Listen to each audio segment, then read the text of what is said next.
Hi. My name is Cynthia. I'm one of the chaplains here in the hospital. Would you like a visit? These are the words that I will repeat again and again throughout the day to enter into the briefest but often deepest relationship with others at Kaiser Permanente Hospital, where I'm ending my first year of training as a chaplain. What often unfolds in my hospital visits is a story of complex loss. And who among us has not experienced loss? From the woman in a hospital room who just wanted to find out where the nurse had put her lost eyeglasses, and who can't relate to that, to the gentleman on the next floor facing the reality of losing his life to cancer. We are all touched with loss. And if experience is any indication, we will encounter more loss while we are yet alive. What meaning is there in the losses we experience, both trite, in the case of the lost eyeglasses, and profound? And what joys remain? Most loss, like life, is complicated. When that new grandchild is put into your arms, as you stand in a hospital room, it is a concrete marker of the loss of your younger self. Wasn't it just yesterday you held the child who is now proudly putting theirs in your arms? When a stroke or disease, or the wear and tear of many years, takes away some of your former abilities, the loss can be embarrassing, maddening, frustrating, and devastating. Losses are complex. There is sometimes gratitude for what remains, and there can be sorrow and anger and sometimes more at what is lost. It is such a mix of emotions when the suffering of a loved one has come to an end. And there is nothing simple when death or other loss comes far too young, too soon, unexpectedly, and most unjustly. Sometimes I think loss has the possibility for joy, perhaps and especially when we are young. I know my own son was thrilled the day he could lose those training wheels on his bike, lose that ridiculous in his eyes mandated bedtime of 8 p.m. And if I am to be completely honest, lose his parents when he gained the freedom and responsibilities of his own first apartment. These are important losses, ones we hope for everyone, as they are markers to new possibilities. These losses have recognized meaning.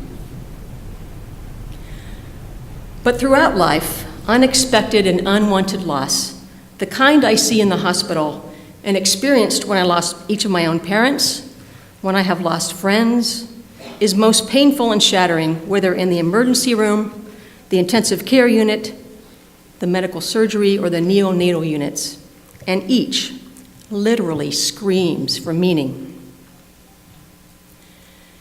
Rabbi David Walp, in his book, Making Loss Matter, writes, "Each of us must face the world, a joyous and fearful and hope-filled place.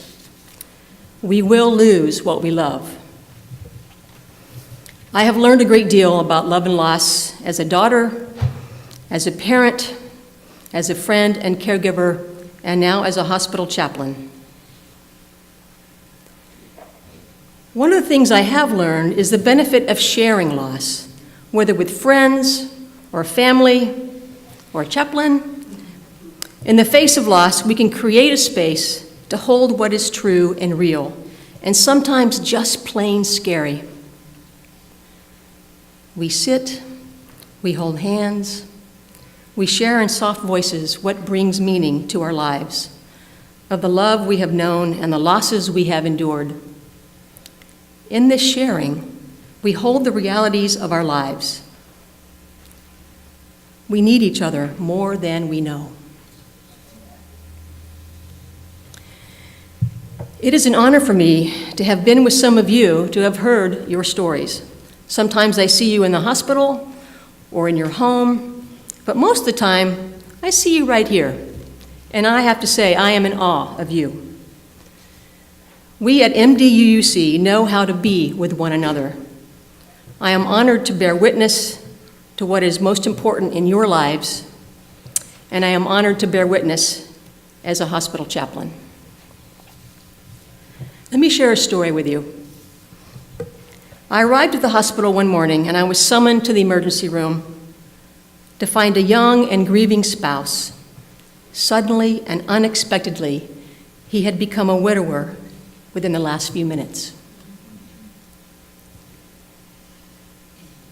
We spent much time together that day as I witnessed his unveiled anger, his catastrophic sorrow, and his pain and shock.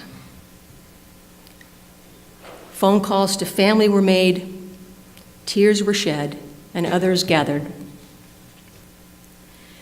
As a chaplain, I close my time with those in need with words that I hope recognize and name their truth and hold in an embrace all that is in their hearts and mind.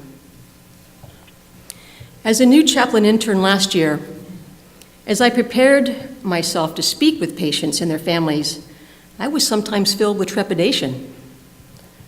Would I have the right words? What needs to be said and held?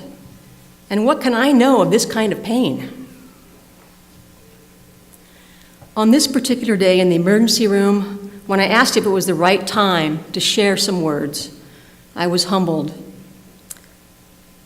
When it was not me, but the young widower who initiated, in prayerful tones, words of his loss, his sweet memories, and the life that was still before him and his children and the children yet to come. His prayer and petition was deep and touching. How deep a love is that which is our lives. Indeed, in the most tender of times, with the most broken of spirits, we are each stronger than we know. What new world awaits this young man after his loss? And what new world awaits each of us after loss? For loss cannot be fixed, can it? We don't get better after loss, and sometimes there are no answers to our questions. But we can be there for one another. And all of this I see happening here with you. So what meaning does remain after loss? From you and in my hospital work, I hear what sustains, what holds us up during the most challenging times. For some, it is faith, family, and community. But not all have been so fortunate to find meaning in these things and find a chaplain's visit a time to explore what is real and true for them. Let me tell you how some of my hospital visits begin. I introduce myself and I ask, would you like a visit? And patients will say, no, thank you. Or, I'm not religious, I don't need a chaplain. Or, I'm just fine. Sometimes we don't know how to ask for help. Sometimes we don't have the words. We're used to being the giver, the helper, and we have pushed our pain down. But in a hospital setting, I can simply ask, well, what are you in for? That question can begin a long conversation of surprisingly spiritual depth, where sadness, loneliness, fears, and physical pains are named, sometimes for the very first time. My time in the hospital with patients is usually brief compared to my time with you, which I count in the years we have known each other. From you, I have learned and can faithfully bear witness to the life forever changed after a great loss of what is possible. You need not be alone in your pain here, whether it is the loss of electricity, we know to call John Hopper, to the loss of car keys in the parking lot, the youth will find them, to the decline of loss of a loved one. The pastoral care support at this church is phenomenal. Did you know we offer a caregiver support group a grief group, a transitions group, a caring committee that offers temporary support from transportation to friendly visits, and our pastoral visitors program, which offers support to our members who need help with major life changes, where we provide a compassionate, listening presence. When you need support, I invite you to contact our senior minister, the Reverend Leslie Takahashi. She wants to know. I want to know. We want to know so we can all be on this journey together. Our ongoing contact and connection between each other is so important. And in this engagement of connection, are there not the seeds of joy? Look for a moment around this room. See in the faces here people you have known for years, and people you may meet at a coffee hour this morning for the first time. We enter into each other's lives at the most unexpected time. I invite you to see the next person you meet here as a gift, for that is truly what we are to each other. Here at MDUUC, I want you to know, like we're going to sing soon in our closing hymn, Lean on Me, we help each other to carry on. We can bear witness to what is real, share stories, and know a new chapter is unfolding, here, now, together in this moment. And as we head out this morning, I ask that you relish the delight of being with those who want to know you better and who care. You are not alone, and we are better because of one another. And just like in my hospital work, we are here when you need us the most. Blessed be, and amen.